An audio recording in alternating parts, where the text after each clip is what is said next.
بابا معلمتكم قتلوه. مش احنا مش ذنبنا ان احنا نتقدم كده انا واخواتي. أحب أعرف الجميع وأديكوا نبذة عن حياته. ليا الشرف والدي الشهيد اللي أفتخر بإنجازاته.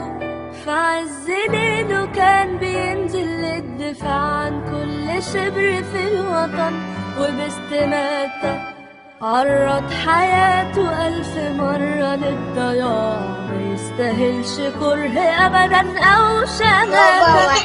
وأحب أفكركم جميعا لو نسيت اللي انحرم دلوقتي منه أهل بيته. وعشان آمنا بالقدر وبالشهادة قلنا العمل لأجل الوطن أفضل عبادة.